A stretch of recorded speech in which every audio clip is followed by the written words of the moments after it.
Abra sua Bíblia comigo em Mateus capítulo 9.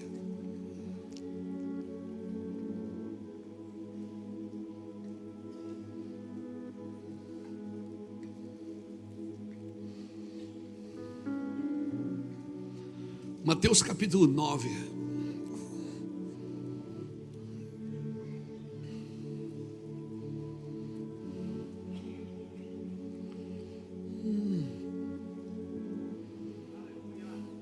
Mateus 9:35 diz assim: e percorria Jesus todas as cidades e aldeias, ou algumas traduções diz povoados, ensinando nas sinagogas, pregando o evangelho do reino, curando toda sorte de doenças e enfermidades. Vendo ele as multidões, compadeceu-se dela, porque estavam aflitas e exaustas, como ovelhas que não têm pastor.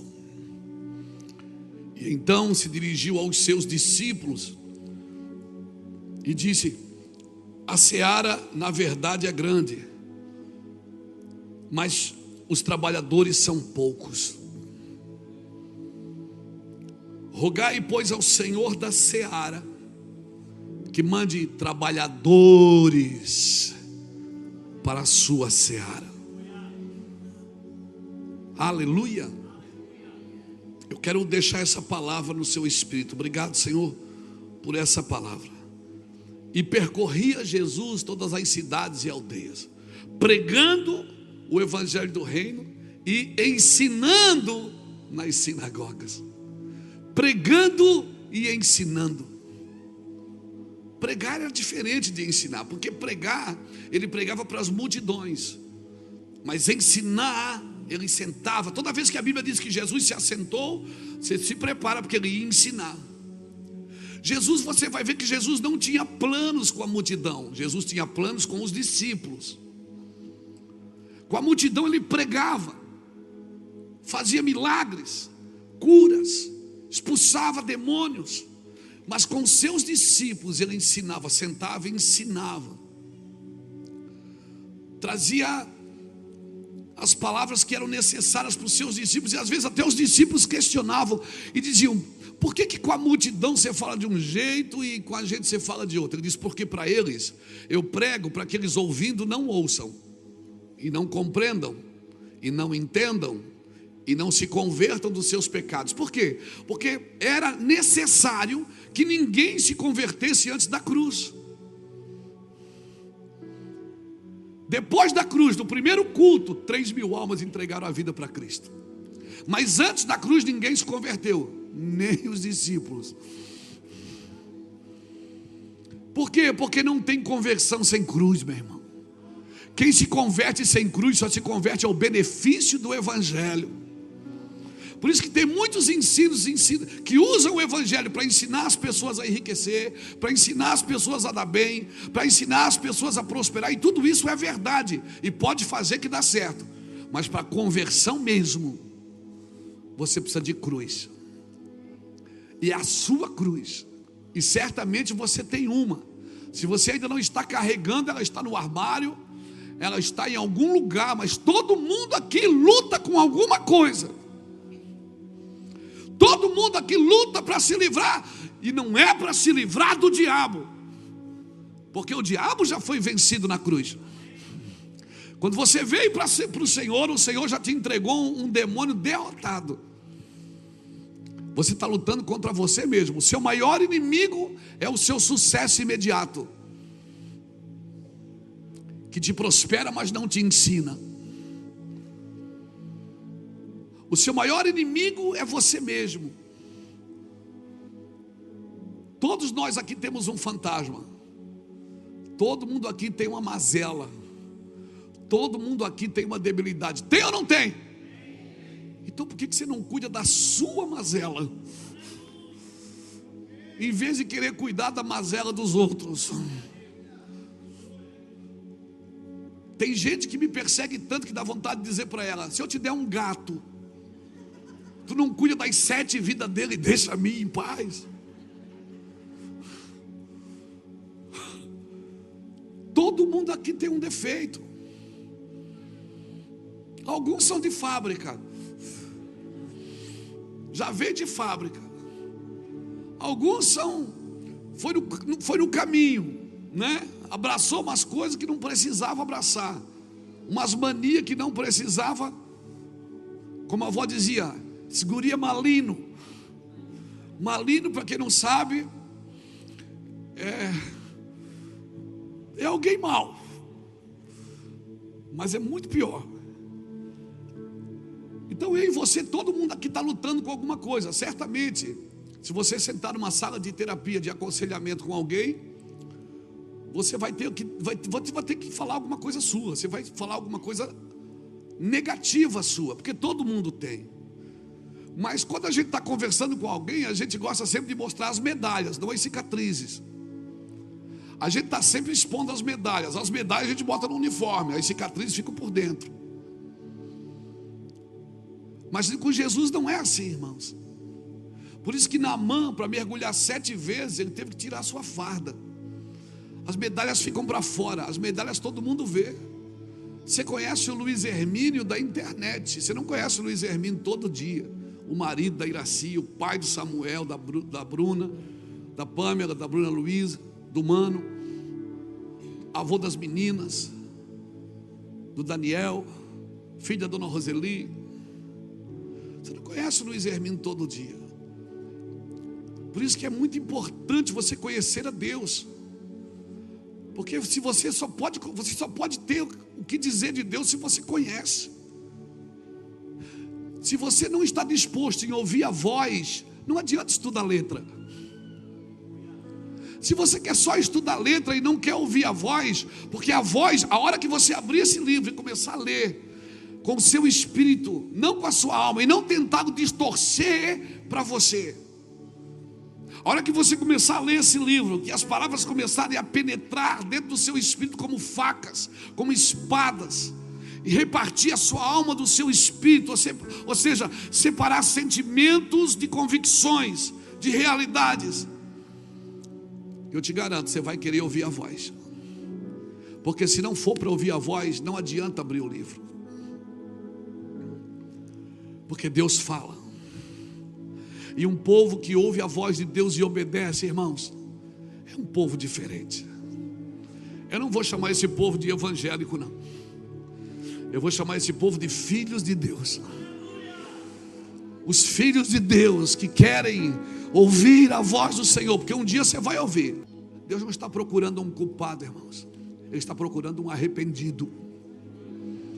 O Senhor não procura culpado na eternidade, na Bíblia. O Senhor não procura culpado na igreja. O Senhor não procura culpado em lugar nenhum. O Senhor está procurando alguém arrependido, que deseja recomeçar a sua vida a partir de uma vida arrependida diante do Senhor. Jesus percorria em cidades e aldeias, curando,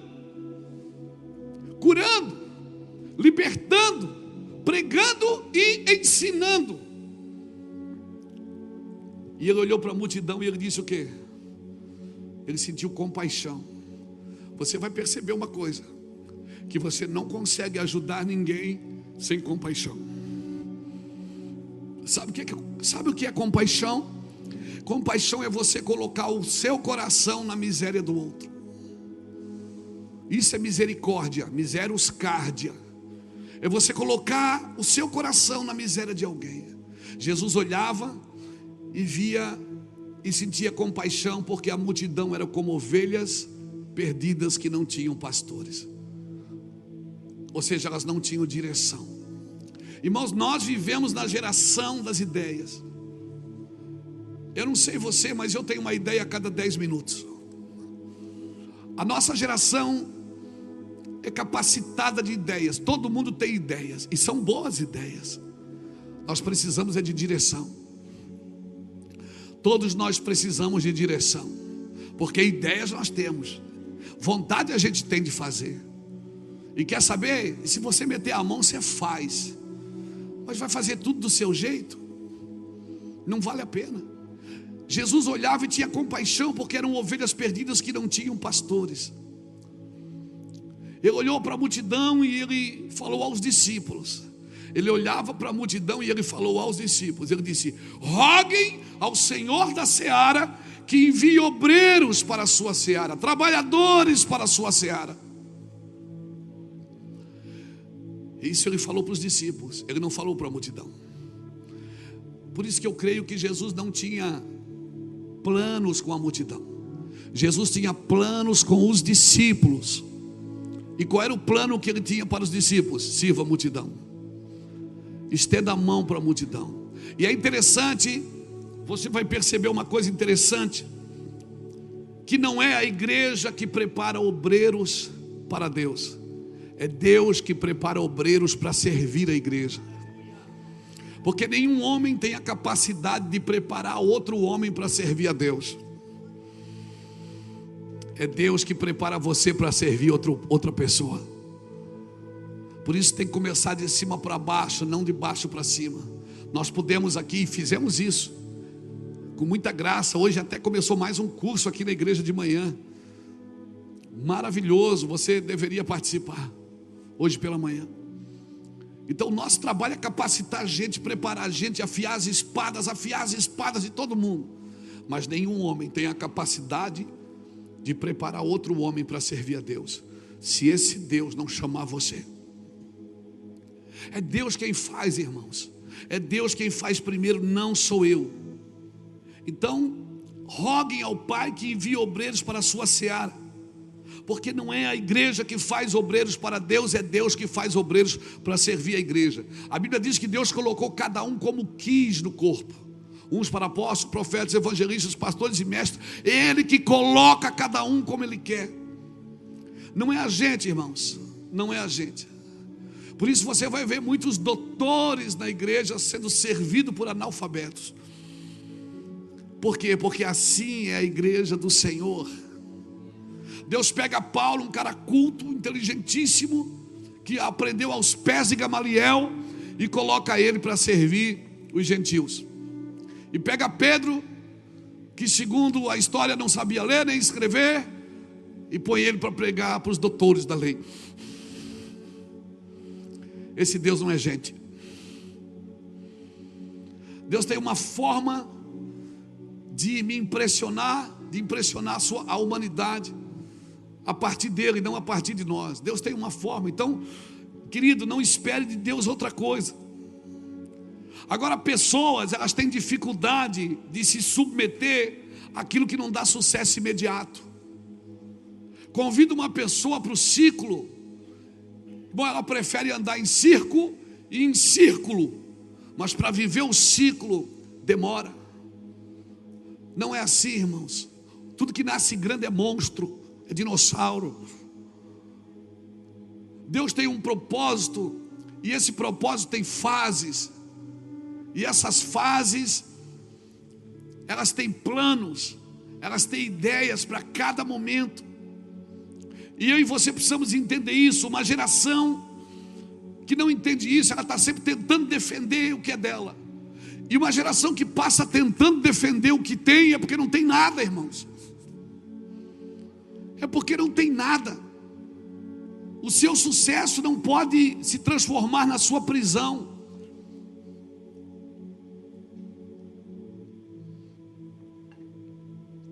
Você não pode construir uma coisa que vai te aprisionar.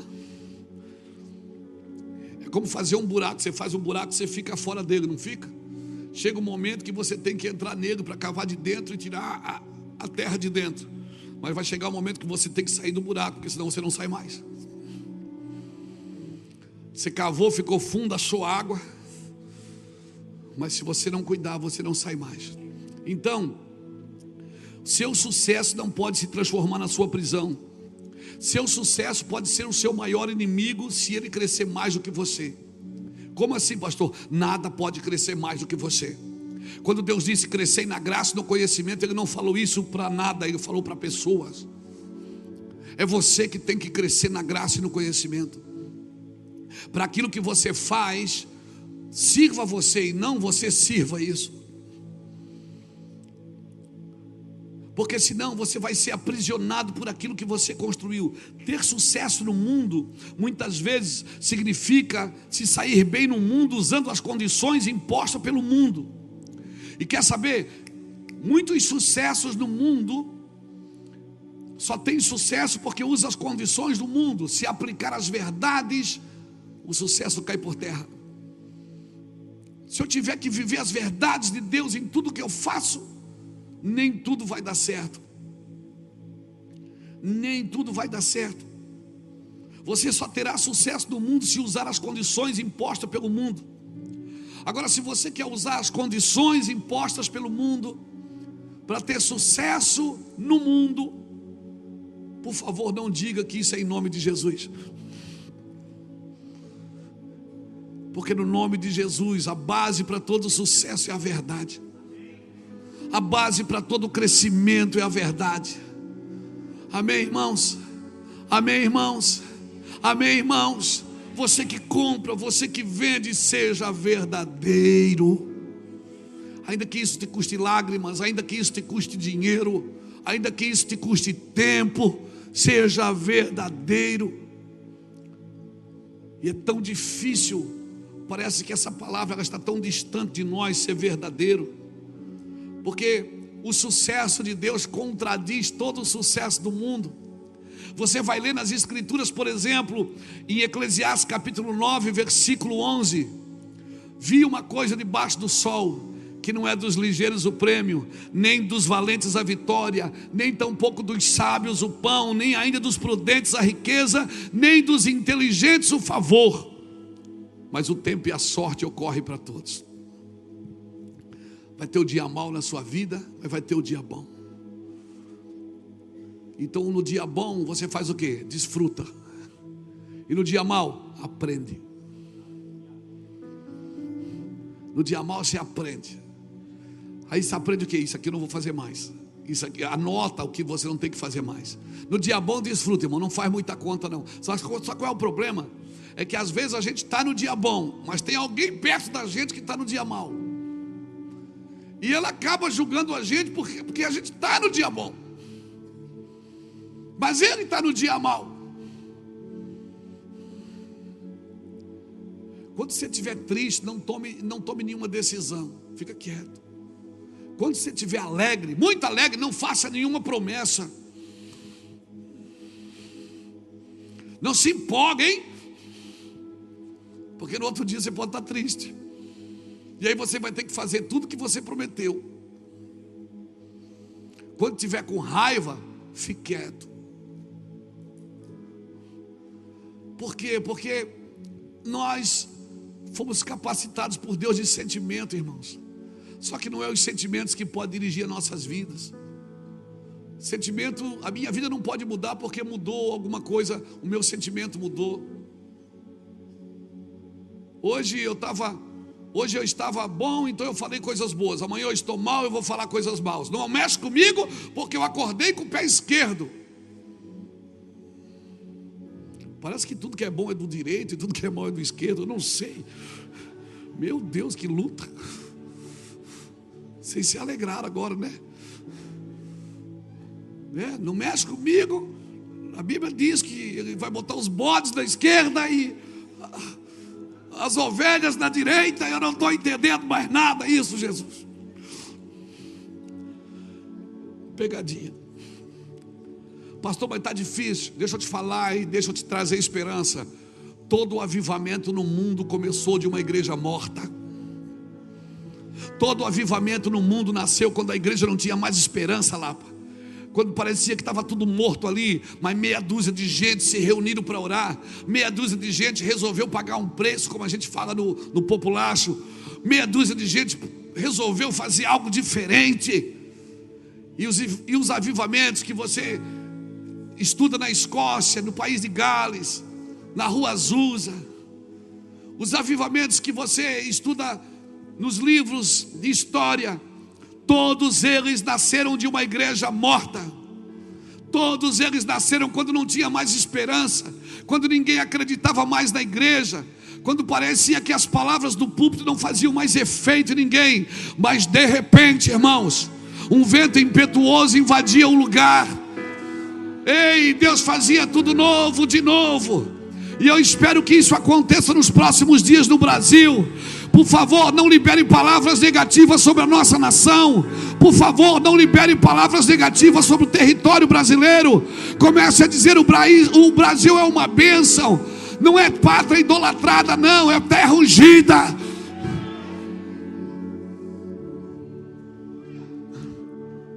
Ó, irmão, eu vou te falar uma coisa. Eu viajo o mundo pregando o evangelho. Se eu fosse contabilizar, eu creio que eu já fui em mais de 50 nações pregar o evangelho. E não tem lugar como essa terra. Pedro Vaz Caminhas estava certo quando ele escreveu a carta para Portugal. A terra é boa, tudo que se planta dá. A terra é boa, tudo que se planta dá. Então o problema não é o que estamos colhendo, é o que plantamos. Eu concordo com Pedro Vaz Caminhas. A terra é boa, tudo que se planta dá. Comece a mudar o vocabulário na sua terra. Para que Jesus percorria as cidades e aldeias? Para limpar o lugar, para liberar bênção. E ele disse: vocês olham para o céu e sabem que vai vir colheita, mas eu vos digo que os campos já estão brancos para colheita. Rogue ao Senhor da seara que envie trabalhadores para a sua seara. Aleluia. Trabalhadores da seara são motivados, são motivacionados, são homens de esperança, homens que trazem esperança. Uma vez eu fui pregar numa igreja, não vou dizer onde é que é, estou doido para dizer, mas não vou dizer. Não insiste, não falo, não libero. Aí o pastor pegou o microfone no final e disse assim: ô irmãos, pastor Luiz Hermínio veio pregar aqui. Ele já estava assim, um homem de Deus, vamos levantar uma ofertinha para abençoar ele, coitado. Coitado é você, não sou eu não. Tire essa palavra da sua boca sobre mim. Não sou coitado não, meu irmão. Posso morar numa favela, mas eu não sou coitado. Posso morar num barraco, mas eu não sou coitado. Espera que você vai ver, o negócio vai mudar. Homens de esperança, irmãos. O que a igreja precisa é de homens de esperança. Homens que não ficam murmurando a vida dos outros, falando mal dos outros. Homens que têm esperança. Tem gente que não fala mal nem do diabo. Sabe que tinha uma mulher na igreja que ela não falava mal nem do diabo. Ela só falava bem de todo mundo. Um dia os jovens da igreja disseram: vamos pegar essa mulher hoje. Irmã, e o diabo, o que é que a senhora acha? Ela disse: perseverante. Ô criatura perseverante.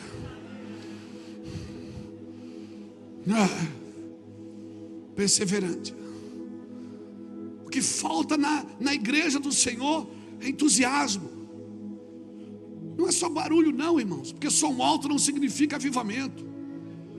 É homens de esperança. Homens que vê o doente e diz: vamos, posso orar?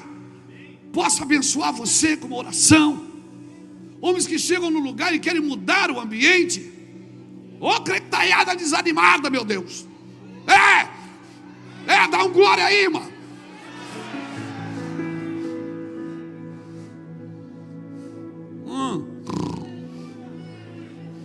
O leão da tribo de Judá não é gatinho não, é leão.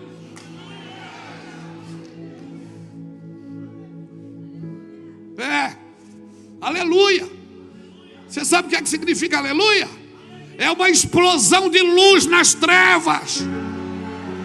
Quando você vê as suas trevas, você diz aleluia. Quando você grita aleluia, você está dizendo: trevas, vai haver uma explosão de luz aí dentro.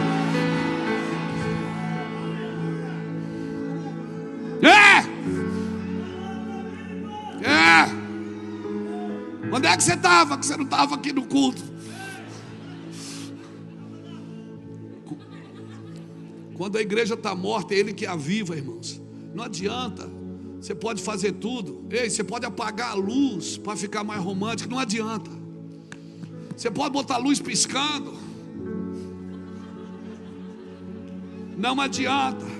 Você pode botar máquina de fumaça, fumaciando. Você diz: oh glória. Não é glória, é fumaça. É gelo seco. Você pode botar o que você quiser. Se Ele não vier, meu amigo, sua vida não vai mudar. Só vai mudar porque Ele está em casa. Se Ele não estiver em casa, não adianta. A comida pode ser boa, o povo pode ser rico, a igreja pode ser grande, pode apagar a luz, pode botar luz colorida, pode botar terno do Jack Chan. Não tem jeito. Se o Senhor não edificar a casa, e vão trabalhos que edificam.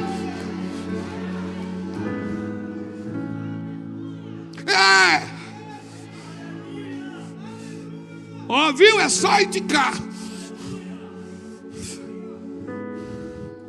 Crente, ele não permite que alguém grite aleluia mais alto do que ele. Crente que se preza, ele não permite que o amém do outro seja mais alto do que ele.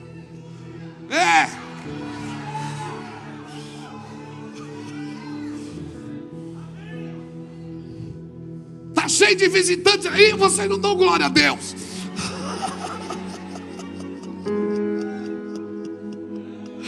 Eu amo esse lugar, eu amo. Quando a igreja estava morta, Ele enviava avivamento. E avivamento para que era? Para acordar a igreja. Eu particularmente, eu não estou orando por avivamento, porque eu não quero só que ela acorde. Eu estou orando pela constância da igreja. Sabe a constância? Aquele dia após dia. Eu estou orando por ela, pela segunda, pela terça. A igreja do shopping, a igreja que acorda segunda de manhã para ir trabalhar, pega o busão. Eu estou orando pela constância dela, pela integridade dos homens em todos os ambientes, seja na política, seja no esporte, seja no artístico. Eu não estou orando só por um avivamento. Eu não quero só que ela acorde, porque ela pode acordar e ir dormir de novo.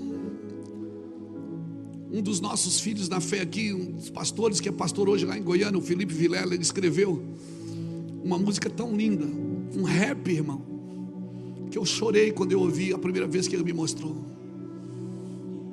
que falava do Brasil, que dizia assim: ouvi dizer que o gigante acordou, que o sol bateu em sua janela, mas ele não levantou, e foi dormir de novo, e foi dormir de novo. Luiz Hermínio pode vir aqui todo domingo, irmãos, como um despertador, acordar você para segunda-feira, porque esse é o propósito de um despertador, é acordar você. Mas o despertador não tem o poder de te tirar da cama. É você que tem que ter a atitude de sair e dizer: eu vou acordar para a vida, cara, eu vou para cima, eu vou para cima. Tem mais do que isso. Essa semana eu estava em casa, em lágrimas, sentado na mesa. Ele disse: que foi, amor? Me abraçou por trás assim na cadeira, disse que foi. Eu disse: amor, não pode ser só isso, tem que ter mais. Não pode ser só isso. Jesus não morreu só por isso. Tem que ter mais. Tem que ter mais paixão. Tem que ter mais vontade. Ah, meu Deus. Tem que ter mais investimento de lágrimas. Tem que ter mais oração. O meu Jesus percorria e eu preciso percorrer. O meu Jesus orava, eu preciso orar. Ele expulsava demônios e eu preciso fazer o mesmo. E se Ele ora por trabalhadores para a seara, eu também oro. Aleluia. Nós não estamos trabalhando para encher cadeiras. Oxalá que todas essas cadeiras virem missionárias. Que todo mundo que estiver sentado numa cadeira, ou assistindo pela internet, ou assistir esse vídeo depois em alguma televisão, que se torne alguém útil no corpo de Cristo. Alguém que quer mais do que uma mão na sua cabeça. Alguém que quer mais do que ver um anjo. Alguém que quer mais de que uma bênção. Me abençoa. Não, eu não posso te abençoar. Deus quer acordar você, empurrar você para aquilo que Ele te chamou.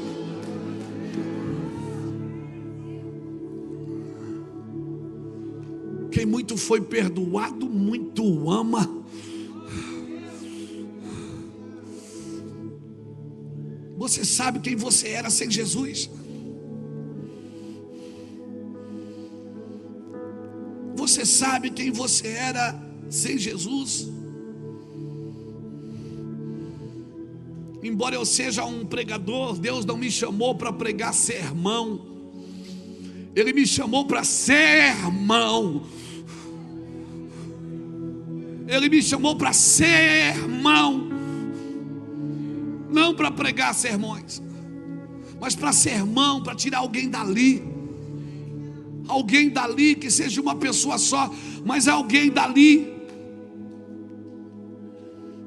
Tem pessoas na sua vida, irmão, que elas nunca vão pegar um microfone, nunca vão se tornar, nunca vão discursar em toda a sua vida, mas a forma que eles vivem diligentemente falará mais do que as suas palavras, do que os seus clamores. E Jesus não está voltando para salvar a sua igreja ele já salvou, irmãos. Jesus está voltando para governar a sua igreja. Aleluia.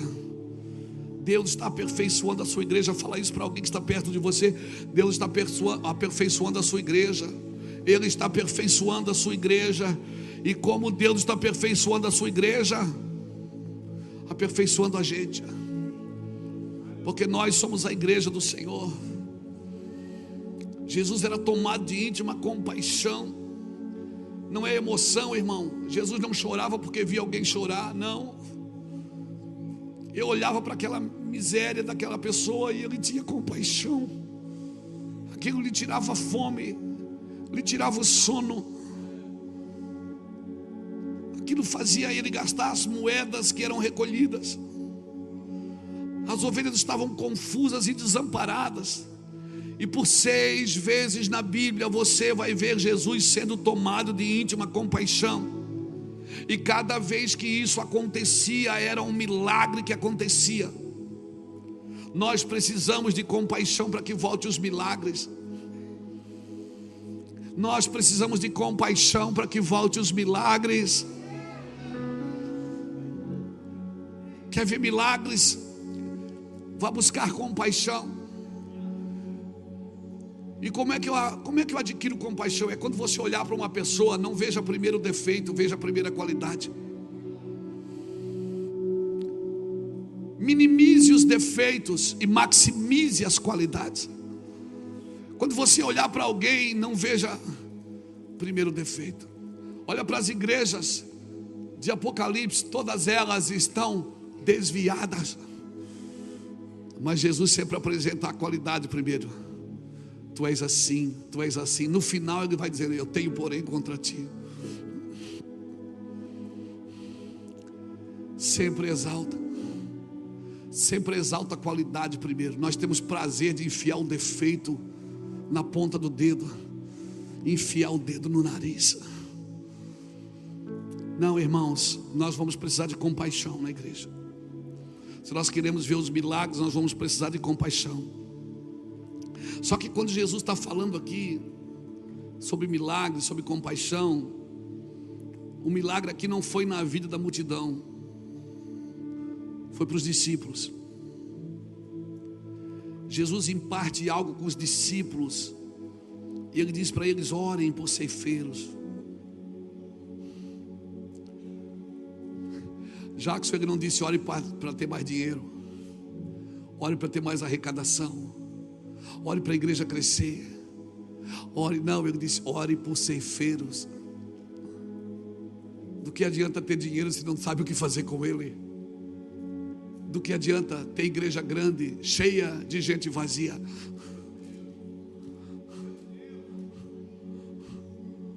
Que não sabe discernir a mão direita da esquerda. O poder do evangelho é para libertar você de você,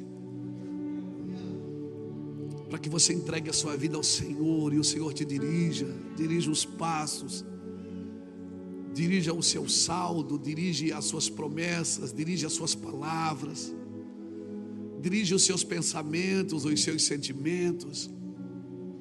O problema da igreja não era dinheiro, ele nunca orou para aumentar a arrecadação. Ele olhou, ore por ceifeiros. E aí se você olhar o capítulo 10, que vem logo em seguida, depois do 9, ele aqui há uma evolução. Ele chama os discípulos e os envia como apóstolos.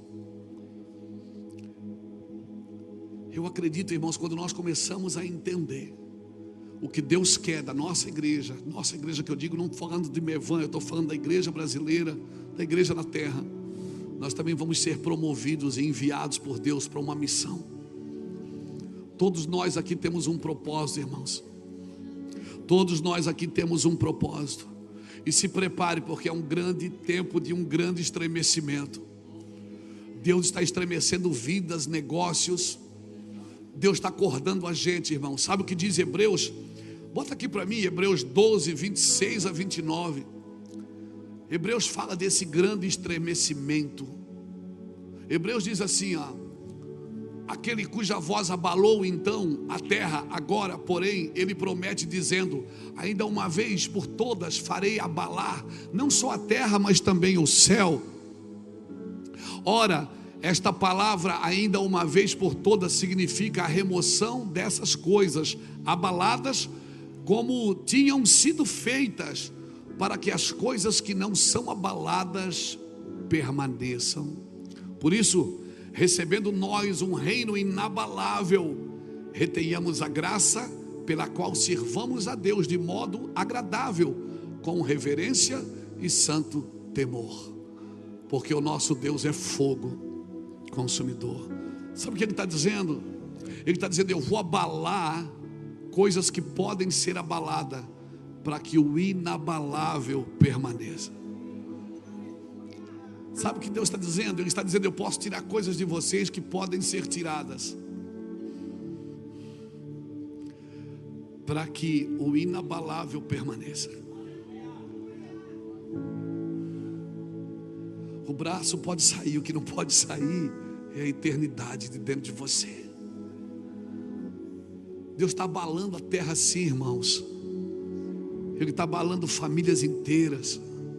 Preste atenção, Deus está abalando pessoas, famílias, abalando seus filhos, abalando seus negócios.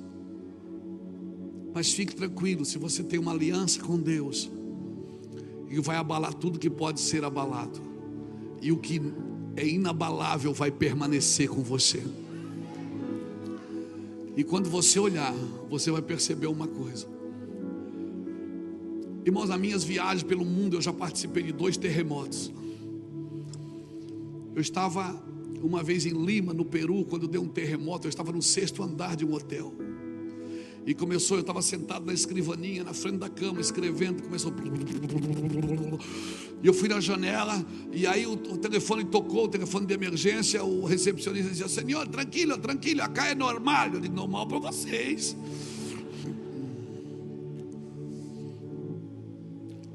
E depois a gente soube que, no outro dia, a gente soube que houve um grande abalo, perto dali, 5 pontos alguma coisa, que derrubou muitas casas, prédios, em Lima. Eu estava lá, irmãos. Não a maior força do terremoto não foi onde eu estava, foi numa cidade vizinha.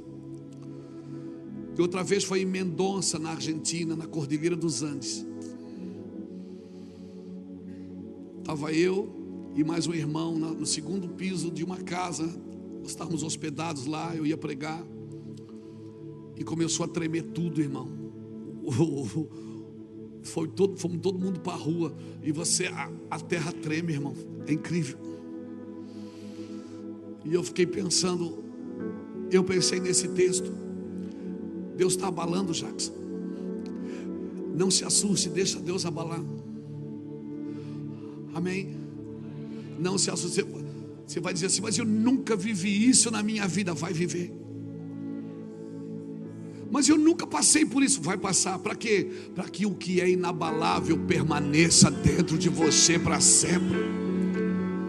Para aquilo que ninguém pode tirar, irmão, nem o diabo pode tirar de você. O que é abalável vai ser abalado, mas o inabalável permanece. Fica tranquilo, meu irmão. Cutuca alguém que está do seu lado assim, relaxa, mano. Fica tranquilo, meu irmão. Deus vai fazer, Lapinha. Deus vai fazer porque Ele prometeu que faria. E eu só preciso acreditar no que Ele disse. Aleluia. Deus não precisa da minha ajuda, senão Ele não é Deus. Este é um tempo de grandes estremecimentos. Guarde isso. Um tempo de grandes estremecimentos, porque o reino inabalável de Jesus, o reino inabalável de Jesus está sacudindo a terra. Ei, vai sacudir empresas, vai sacudir negócios, vai sacudir. Se prepare, pós-pandemia. Tem sempre duas figuras muito vivas dentro de mim, a figura de Daniel e de José. Os dois foram como escravos para a Babilônia. Para a Babilônia e para o Egito. Os dois entraram como escravos. José, ele mudou a fibra econômica de uma nação. E Daniel mudou a fibra moral de uma nação. Quando nós estamos vivendo em pandemia, 2021, final de 2021 para 2022, o Senhor começou a dar essas palavras. José e Daniel. Disse: Luiz, pós-pandemia, quem acender, virar o botão e acender o fogo e aquecer mais as suas entranhas com a minha presença, vai viver uma transformação econômica muito grande na sua vida. Não são mensagens de riqueza que prosperam você, são mensagens de fidelidade.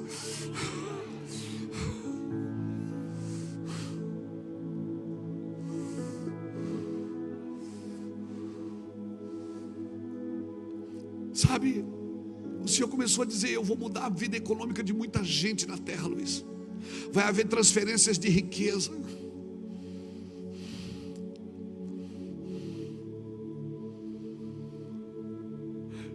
E vai haver também o que Daniel fez na Babilônia. Ele mudou, transformou a fibra moral de uma nação. Muitos homens que estavam lutando com pecados que eles não conseguiam se livrar, eu vou ajudá-los. Eles vão se libertar. E eles vão trazer moralidade para a sua família, para os seus filhos. Vão colocar seus filhos nos trilhos. Ei, eu quero dizer, irmão, se prepare, porque o sujo vai sujar mais, mas o limpo vai se limpar mais. Irmão, se prepare, o limpo vai se limpar mais. Por favor, não me veja somente como um pregador motivacional, porque eu nem sei ser assim. Mas eu vim aqui dizer para você: não desista. Amém? Ore, rogue ao Senhor para que Ele envie trabalhadores para a sua seara. Quem sabe um seja você. E não adianta ficar tocando pedra no Egito. Vou jogar pedra no Egito, o mundo é do diabo, a Babilônia. Para de jogar pedra no Egito para não acertar a cabeça do irmão José. Para de jogar pedra no Egito para não acertar a cabeça do irmão Daniel que está lá. Porque tem muitas pessoas que Deus levou. Quem levou José para o Egito foi Deus, como escravo, para servir Faraó. Os meus caminhos não são como os seus caminhos. Os meus pensamentos não são como os seus pensamentos. Aleluia. Aleluia. Aleluia. Hoje na primeira fila não tem um pastor, tem um técnico de futebol. Aleluia. Quem sabe Deus introduziu você nesse lugar para ser testemunha viva de quem Deus é. Eu digo isso para o meu filho. Não, eu quero servir a Deus, mas você pode servir a Deus com um microfone na mão ou com uma bola no pé.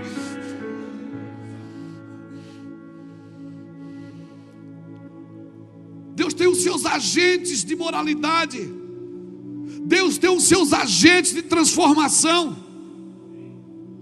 Mas esse cara era bom. Depois que ele foi para a política, ele se perdeu. Lapa foi para a política, ficou lá, serviu a cidade, voltou a ser pastor, está aqui pastoreando e logo vai voltar de novo. Não, irmãos, lugares ruins não transformam as pessoas boas. Lugares ruins transformam quem nunca foi bom. Não, mas foi para a política, se perdeu. Não, já estava perdido, irmão. O lugar só revela quem você é. O lugar não faz você. Por quê? Porque Adão caiu no paraíso e Jesus venceu no deserto. Adão caiu no paraíso. O paraíso era perfeito e Adão caiu. O deserto era terrível e Jesus venceu. Entenda o que eu estou te dizendo.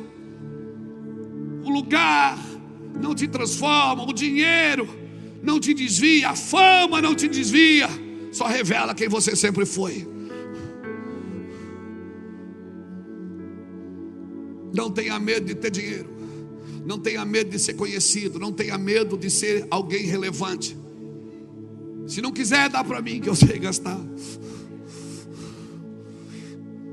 Pelo menos eu sei onde gasto. Mas o Senhor não se angustia com as notícias ruins. Quem não se angustia? Quem não se angustia, Lapa, com notícias ruins? Eu vou falar uma coisa para você. O meu amor por Jesus aumenta.